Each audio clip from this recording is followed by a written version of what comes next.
Hi betting experts, on Saturday December the 23rd, the last day of action before Christmas. We'll be back on Boxing Day. In the meantime, we've got 6 belting races on ITV on Saturday. The ground, well, it's a lot better than it looked like being a week ago. Generally good to soft, it's dried out. There are a few showers around, particularly at Ascot, but I think they're going to be pretty much perfect jumping ground. We start off with our betting expert Daily Nap, sponsored by Bet365. This goes in the 130. It's the Tommy Whittle handicap chase, 3 mile, 1.5 furlong class 2 for 4-year-olds and upwards. And I think this is made for Bill Baxter to get an attacking front-running ride with James Bowen in the stable. Now, Warren Greatrex wouldn't be high on my list of trainers to follow, it has to be said, but he's got some well-handicapped horses. He's been missing for about 10 months, but they've returned to form in the last fortnight, 2 winners and several running really well. And I actually think this thorough stayer has shaped pretty well on both starts so far this winter. He finished 3rd of 4 on his return, just weakening after the last there, but shaping nicely, going well for a long way. And it was a similar story last time out. He finished in mid-division, but he hasn't been ridden with his usual elan. He's eased a few pounds down the weight. Haydock is made for a really attacking front-running ride. He's a really good jumper, Bill Baxter. I think he'll appreciate this decent ground, and I think he'll take plenty of passing if he's able to dominate these from the tape. He could well be a double-figure price. He's around 8-1 at the moment.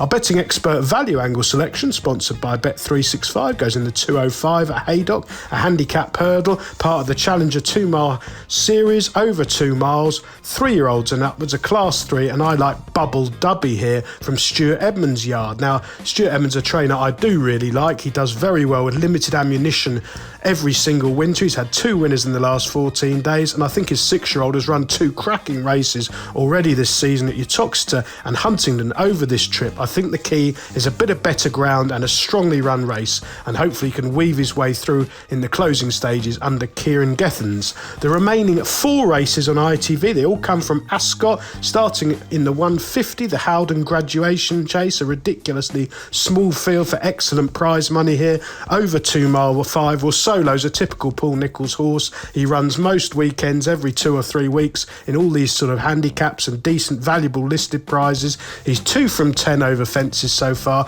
I thought he ran a blinder on his seasonal reappearance at Exeter in November when no match for the well-ridden Elixir in me. That form's worked out really well. A small field here, he's got a turn of foot on decent eased ground. I think that'll suit him, and I think he'll do these for pace. Back to the day's feature at Ascot, the 225, the Howden Long Walk Hurdle, a grade 1 over 3 miles and half a furlong. Some really interesting runners here. I've stuck with my old friend Champ, who I think fresh with John Joe O'Neill in the saddle has got excellent claims. Now, he is now 11, he's not getting any younger like the rest of us, but he has won 7 of his 14 career starts over hurdles, a pretty amazing return. He won this race in 2021. I think he's liable to be 100% fit after 252 days off this track. He's a strong traveller. He doesn't always find what you expect, but I think on this sort of ground, he could pounce after the last. I suspect he'll be a market drifter. These veterans usually are.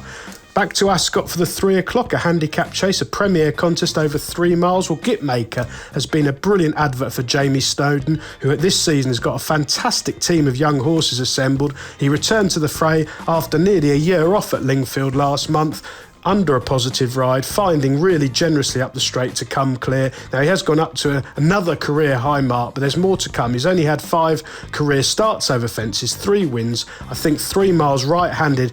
I think Gavin Sheehan will be positive from the tape, and hopefully Gitmaker can make all the running. He's around about 8-1. I think it's a fair price. And finally, Ascot, the 335, sure to be a cracking betting race. There's a handicap hurdle over 2 miles, class 1 for 4-year-olds and upwards. Very prestigious Betfair sponsored race, and I think Iberico Law holds outstanding form claims. Now, he's completely unexposed into handicaps. He's a 5-year-old. He ended up last season with a brilliant effort at Sandown. He was quite easy to back at Cheltenham on his return, but he came through smoothly, quicking away from the useful novice look away. He has gone up again. He's got a career high mark to defy, but he's a smooth traveller. I think a flat track will see him in an even better light on drying ground, and hopefully Nico will keep things simple and weave his way through late to lead after the last. Best of luck with all 6 ITV races on Saturday, betting experts, and have a happy Christmas.